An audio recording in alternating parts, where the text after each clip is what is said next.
சூர்யா கைவினை பொருட்கள்லாம் விக்கிறத மகா கார்ல போய்கிட்டு பாக்குறாங்க. மகா அவங்க அத்தை கிட்ட சொல்றாங்க, அத்தை இத பாருங்க அத்தை. ராஜலட்சுமியும் பாத்துடுறாங்க சூர்யா கைவினை பொருட்கள்லாம் விக்கிறத. ராஜலட்சுமி சொல்றாங்க கார் டிரைவர் கிட்ட, கொஞ்சம் வண்டிய ஓரத்துல நிப்பாட்டுப்பா. கார்ல இருந்து கீழே இறங்கி வர்றாங்க.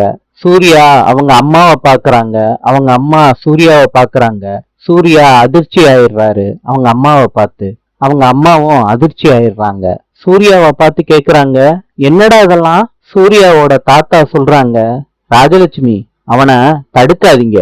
எங்க அப்பாவும் தாத்தாவும் தெரு தெருவா சுத்தி வீடு வீடா போய் ஆர்டர் எடுத்தாங்க. பாதுகாப்பு இல்லாம சைக்கிள்லயே போனாங்க. சூர்யா இப்ப அந்த ஆரம்ப கட்டத்துலதான் அடி எடுத்து வச்சிருக்கான். என் பேரன் அவன் பேருக்கு ஏத்த மாதிரி ஒளி வீச போறான். சூர்யா இத கேட்டுட்டு சொல்றாங்க, அம்மா நீங்க என் காலு தரையில படாத மாதிரி அந்தஸ்தா வளர்த்திருந்தாலும் நான் இப்ப நிக்கிறதுதாம்மா உண்மையான அந்தஸ்து. தாத்தா சொல்றாங்க, மகா நீ சூர்யா கூட இருமா, நாங்க கார்ல கிளம்பி போறோம் சொல்லிட்டு கிளம்பி போயிடுறாங்க. மகாவை பார்த்து சூர்யா சொல்றாரு, ஐம் சாரி மகா, வேணும்னா தோப்பு கர்ணம் போடுறேன் அப்படின்னு தோப்பு கர்ணம் போட ஆரம்பிக்கிறாரு. மகானால இத பார்க்க முடியல. இருங்க, தோப்பு கர்ணம்லாம் போடாதீங்க. இதே இது நம்ம வீடா இருந்துச்சுன்னா உங்களை கட்டி பிடிச்சு நான் அழுதுருப்பேங்க. சூர்யா இத கேட்ட உடனே கடுப்பாயிடுறாரு.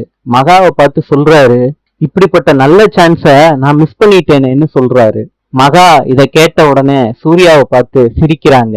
சூர்யாவும் மகாவும் கட்டி பிடிச்சுக்கிறாங்க. 2 பேரும் ஹாப்பியா கைவினை பொருட்களை விக்கிறாங்க கூவி கூவி. நாளை சந்திப்போம்.